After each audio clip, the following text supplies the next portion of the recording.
in a rather amusing attempt to portray a contradiction between the approaches of Ibn Taymiyyah and Ibn Abdul Wahhab on the issue of the excuse of ignorance. Daniel presented a statement from Ibn Taymiyyah affirming the excuse, and another from Ibn Abdul Wahhab denying it, then concluded that their views were contradictory.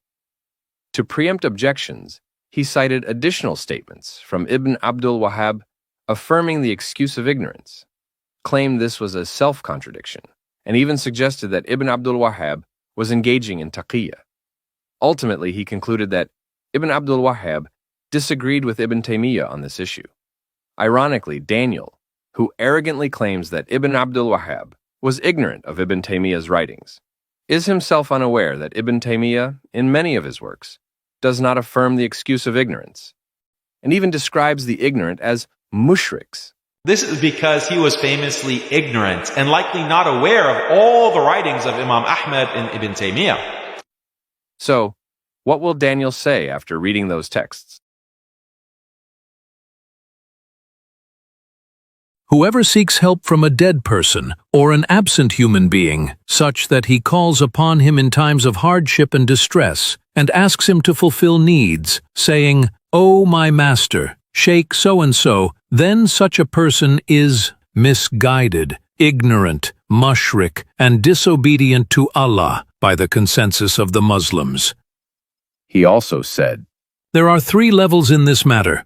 The first of them is to call upon other than Allah, while the one called upon is dead or absent, whether from among the prophets, the righteous, or others. And worse than that is to say, "Forgive me and turn to me in repentance," as some groups of ignorant mushriks do.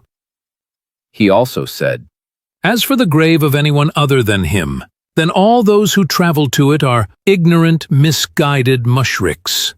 And when they are at the grave itself, there is no one there to denounce what they are doing. So observe how he combined the descriptions of ignorance and shirk in reference to them, and such statements are frequent and repeated in his writings. Further confirming this as well is what we previously came across from the words of Ibn al-Qayyim, the distinguished student of Ibn Taymiyyah, in his use of the term mushriks for these grave worshippers. But hold on a moment. Does this mean that Ibn Taymiyyah was also contradictory? Or practicing taqiyya, just like Ibn Abd al-Wahhab, as this creature described him? In reality, both imams follow the same consistent path in this matter. The statements that affirm an excuse due to ignorance apply to hidden and subtle issues, while the statements that deny such an excuse are related to clear and evident matters. However, the single-celled creature is incapable of reconciling between different statements and assumes they are contradictory, or that the speaker is practicing taqiyya. Ibn Taymiyyah said, This applies when it comes to obscure doctrines. It may be said that someone who holds them is mistaken and misguided, but the conclusive proof that renders one a disbeliever has not been established against him. However, this also occurs among groups in regard to clear matters which the general public and the elite among Muslims all know to be part of the religion of Islam.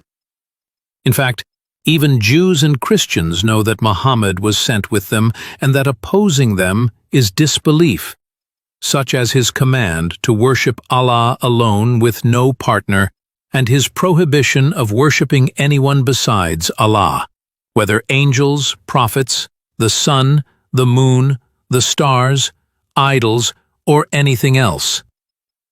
Thus, he restricted the issue of establishing the proof to hidden matters, not the apparent ones.